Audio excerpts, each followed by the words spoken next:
Hello guys, hello, this is for Libra.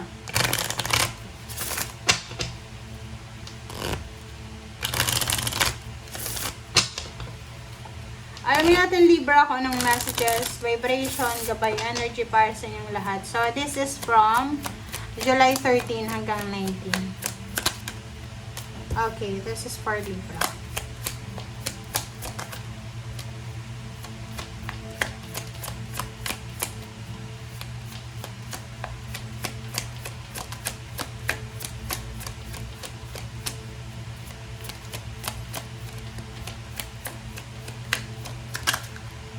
Okay. Libra.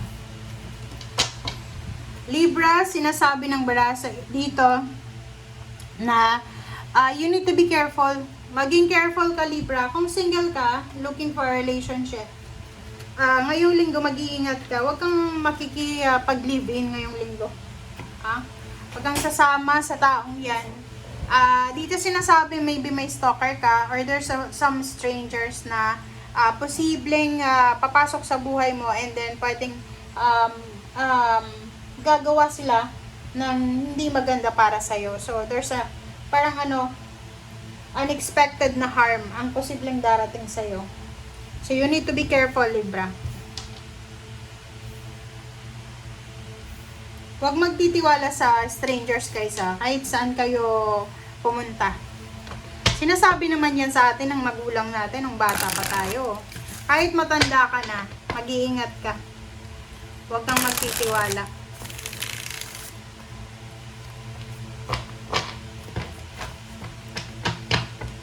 Okay.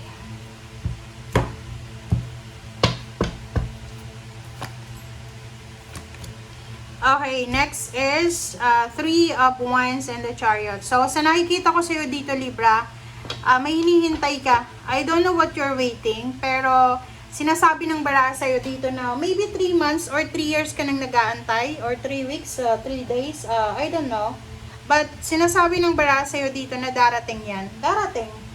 Darating yung hinihintay mo. Malapit na. Kasi chariot yan mabilis yan So, be patient lang. Kailangan mong maging patient. Basta anong sabi ng bara sa'yo, yung patience and self-control, importante yan sa'yo, Libra. Kasi pwede kang makagawa ng desisyon na pagsisisihan mo because of kulang sa self-control or kulang sa disiplina.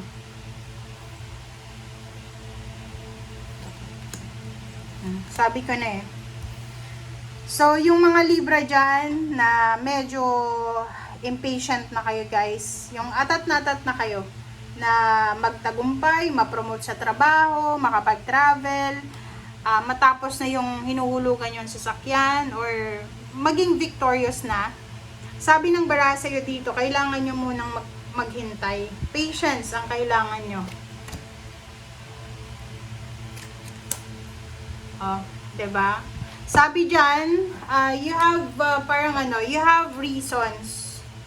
You have reasons, you have choice kung gusto mo ng freedom, or alam mo, ang sabi dyan sa'yo, Libra, nasa kamay mo daw ang, kumaga, anong sabi dyan?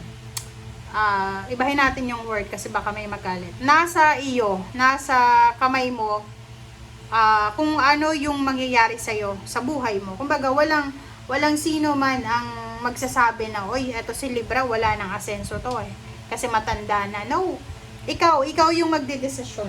Okay? Ikaw yung magsasabi sa sarili mo na, ay, pwede pa pala ako. Sa love life, ganun So, kahit may edad ka na, kung gusto mong ma-in love, kung gusto mong magkaroon ng inspiration, why not? Diba? So, sky is the limit. Sky is the limit. Okay?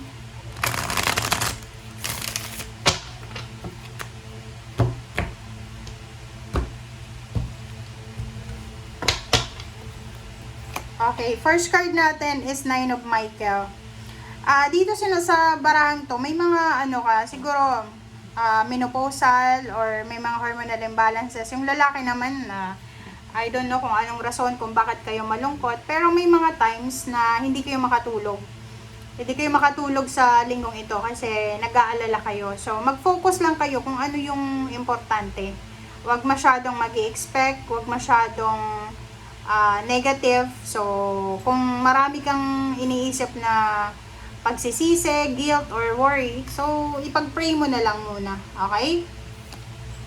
Next is Divine Guidance or Archangel Sandalphon. So, dito sinasabi ng barahan na kung yung mga strategy mo, yung mga approach mo sa buhay ay hindi nagwo-work, siguro kailangan mo ng bagong strategy. Kumbaga, pagpakaramdam natin, yung ginagawa natin is hindi siya, worthless siya.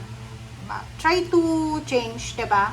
Parang ganun. Pag sa lugar na kung nasaan ka man ngayon, hindi ka masaya, pwede kang mag-relocate. Or sabihin natin, kung ayaw mong mag-relocate, pwede ka naman na, kumbaga, magpahinga, ka lang, change of environment. Okay, Queen of Michael, so sinasabi ng bara sa'yo, alam mo daw Libra kung ano yung magagawa mo. So, yung mga experiences mo sa buhay, siyang magiging guide sa'yo. So, oras na para i-prioritize mo ang kaperahan kaysa sa relationship.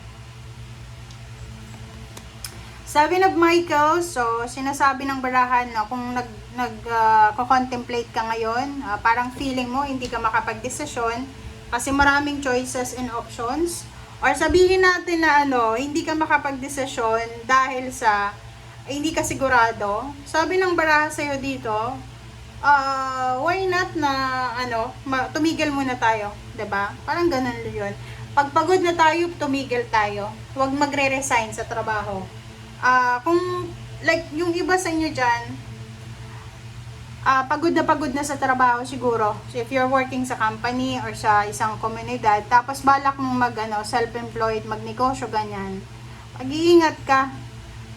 Kasi this card ay nagsasabi na hindi mo pa daw kaya na maging self-employed, or kung self-employed ka na ngayon, siguro nahihirapan ka. So sabi ng bala sa'yo, dahan-dahan lang.